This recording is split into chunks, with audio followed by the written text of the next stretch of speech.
I'm Kim Farmer. I'm a Noongar woman and from a very big family from the southwest, the Farmer family.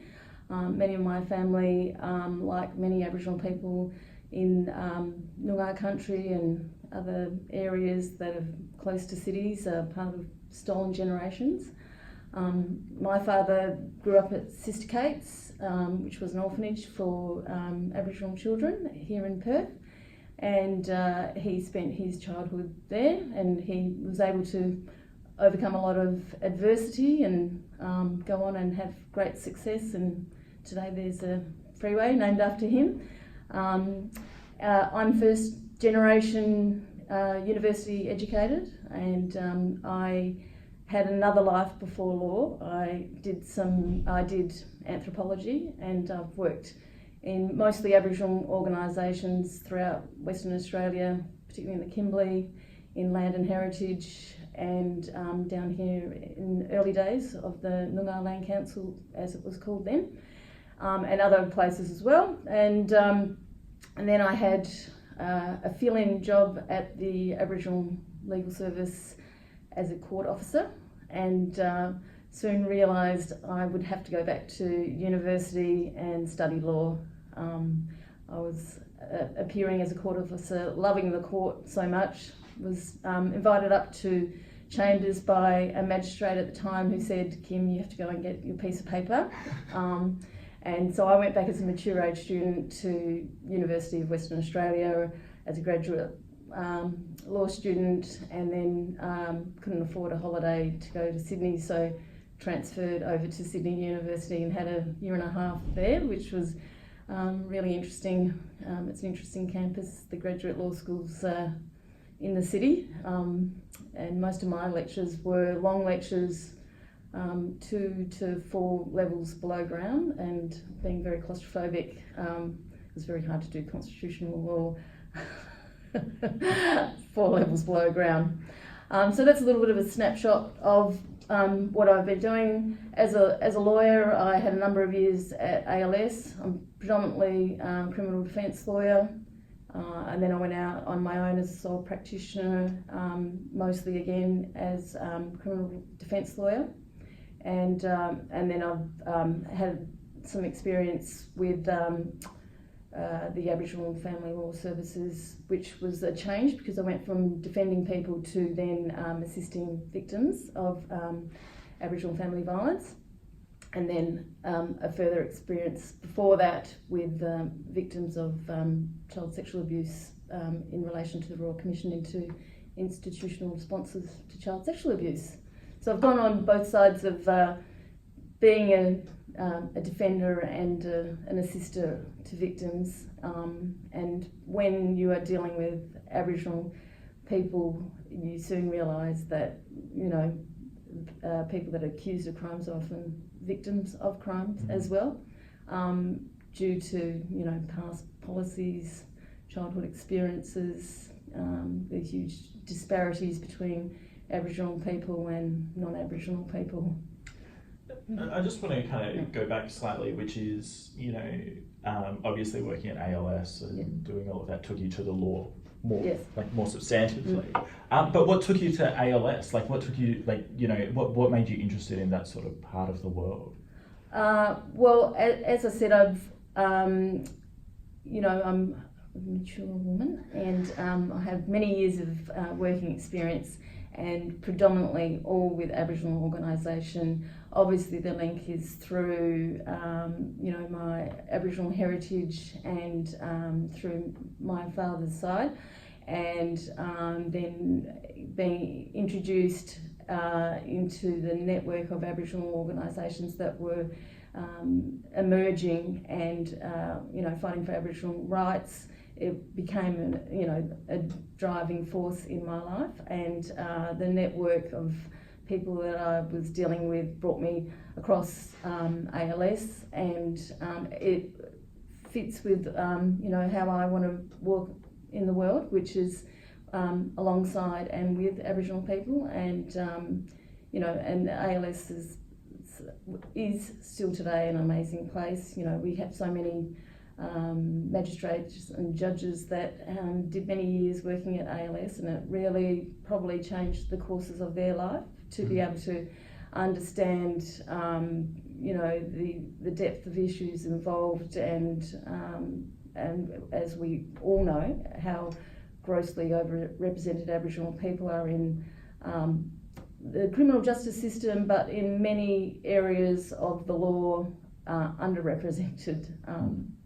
So other than criminal justice. Yeah, and so obviously there are lots of challenges with practice and also facing Aboriginal people generally. But how have you actually overcome a challenging moment in the law when it relates to Indigenous issues?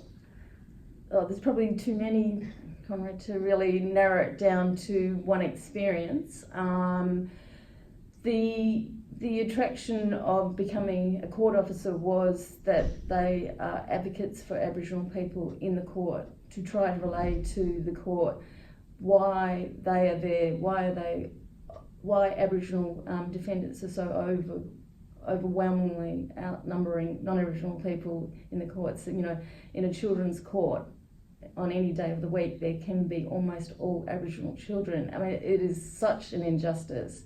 To try and overcome that, there are reasons why they are continuing to come back to court. I can sense magistrates' frustration of obviously saying, well, last time you were here, I was telling you this, this and this, and you promised to do this, but here you are again, what am I going to do? And as an advocate, whether it be a court officer or as a lawyer, is you're trying to say it's not just a snapshot of the offending. There's a whole plethora of reasons in their own lives, but in their parents and their grandparents' lives, and in Australian government policies that have put Aboriginal people in the place that they are today.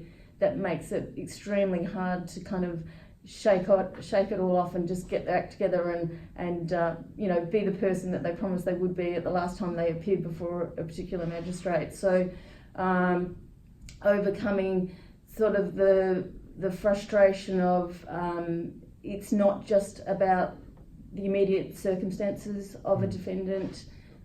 It is trying to overcome that, an appreciation of all the issues that are at the back of someone appearing in court for maybe a very simple offence. Do you think that courts, and obviously you made reference to magistrates, specifically magistrates, do you think that there's a greater understanding of those other contextual factors? In my, over the last 2 decades, there has been increasing cultural awareness amongst magistrates and judges. It's an ongoing process. A lot of magistrates and judges are very interested in it. Wayne Martin's closing address was around these issues. It is very much becoming to the forefront. But it's still an outstanding issue, and it's all around Australia, and unfortunately, we're still quite a way off it being resolved. And so what do you actually see, like with this in mind as well, like what do you actually see as an opportunity for within the law for Indigenous progress?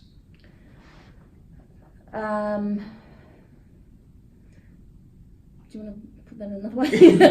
Yeah. So, there are all of these issues out there. How do we begin to rectify them? I think... or how do we continue to try and rectify them? Certainly there's places like the Piddington Society that is bringing in young lawyers, providing training, understanding, opportunities to work with Aboriginal, whether they be students or particular causes that can raise awareness. And it's about inclusion. It's about working with Aboriginal people, because historically there has been a lot of people that have wanted to assist Aboriginal people, but in exclusion of Aboriginal people. The voice must come from Aboriginal people, because they actually do have the answers. So I think in terms of progress, we are having increasingly more Aboriginal law graduates, people that are now sitting on benches that are across all areas of the law, and are working collaboratively with their colleagues, their non-Aboriginal colleagues, and so I see all of these measures as really positive steps to progressing this. Yeah. Do you see like the greater number of Aboriginal graduates as assisting the law more widely on these sort of issues? Yes, I think up until more recent times it was like, Aboriginal people so grossly represented in the criminal justice system, we need more Aboriginal lawyers to work at ALS and to work on the front line. But actually there's a growing awareness that Aboriginal people should be represented in all areas of the law, and as we are seeing more legal firms doing reconciliation action plans and quite high level ones, they are really going towards attracting law students to become law graduates into their firms across all areas of the law. So that is really the mark of what equality is. It's saying we support this for good reason, but we want it to be across all our areas. Let's not ghettoise it in its own way. Yeah. Yeah. So how can the average lawyer out there support Indigenous people in the law? So for the young lawyers or young law students going through uni, there's most of the universities will have programs, whether it be mentoring, or will invite opportunities for students to become involved on campus with the Aboriginal students. Certainly where I'm at Curtin University, they invite opportunities across all the disciplines to be involved with the Centre for Aboriginal Studies and working with the students that are Aboriginal students going through there. As young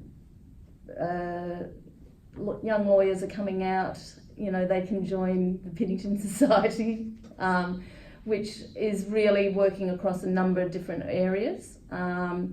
There is a lot of collaboration, certainly myself where I am at CAS, at Centre for Aboriginal Studies, trying to develop a network with organisations like Piddington Society, legal firms, Law Society, the Aboriginal Legal Service, and try and not work in silos but work together and say, we can have a mutually beneficial relationship.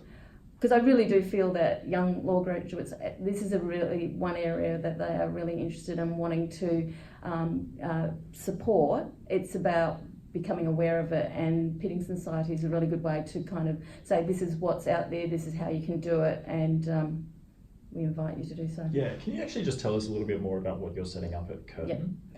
Yep. So I've only recently come on board with the Centre for Aboriginal Studies at Curtin University. The centre does a lot of enabling courses, which is like old school way of saying bridging courses for Aboriginal people wanting to go in and work in particular, study in particular faculties, and they've done a number of areas. They've done pre-medicine and health, engineering and science, and business more recently, and now the last cab off the rank that they're hoping to do is for 2020 a pre-law enabling program, and so I've come on to help them with that. And what's that going to look like? Normally these pre-law programs for Aboriginal people throughout Australia are quite short and intense, and it just gives a step into doing entering an undergraduate law course. But we are offering a year-long program that will introduce to university, get settled, get exposed to the law school, actually undertake one or two first-year undergraduate courses that will be accredited, and we're trying to embed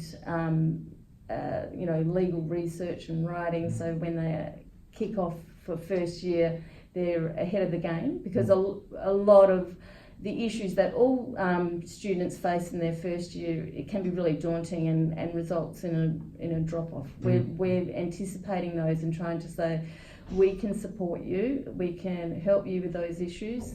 Some of the issues that students face are around, financial, being away from home. For Aboriginal people, it's being away from country and family as well, which are really big reasons that people enter into what they want to do, which is, change the course of their life, do something amazing, but these issues get in the way and drop it off. So we're hoping that this really intensive holistic support will be able to see, retention being an issue and success. Yeah. And how much, interest are you kind of finding in that? Well, we it's not even advertised as yet, and we've already got people, young Aboriginal people, and not necessarily just young, so there'll be some mature age as well. I think that's going to be a little bit harder because, Curtin is a University of Technology. Technology is amazing. Younger people, it's just second language, but we've already got a lot of interest, and I'm certainly drumming up. I'm hoping that, commencement of 2020 is going to be a full classroom of young, eager students. That's cool. And so, what do you actually wish that more lawyers knew about Indigenous issues? I'm not sure that there is enough content in an undergraduate law degree to really cover what is probably going to be faced as soon as you step out and you start working as a young lawyer, not necessarily just in the criminal areas, but across, other civil areas, personal injury. I think a more embedded sort of Aboriginal lens whilst studying would actually help with that. I think, things don't have to be necessarily mandatory, but there's a lot of young students and young law graduates are really interested in this area, and not knowing that there are a lot of things that they can do is an obstacle. But I think, like, Piddington Society is really good at spreading the word on what's out there. So, it's really exciting that what Piddington is doing in this particular area, and I think that goes a long way in, helping this. Yeah. And so just kind of finally, which is, what does justice mean to you? I touched on it before. It's about equality, and it's availability to justice and to accessing legal representation for any person. So obviously for an Aboriginal person, it's being able to have a lawyer when you go to court. Being able to have equal rights to other people that perhaps can afford to have legal representation in all areas of the law, and this is financial is one particular hurdle that stops people accessing it. Awareness and knowledge, and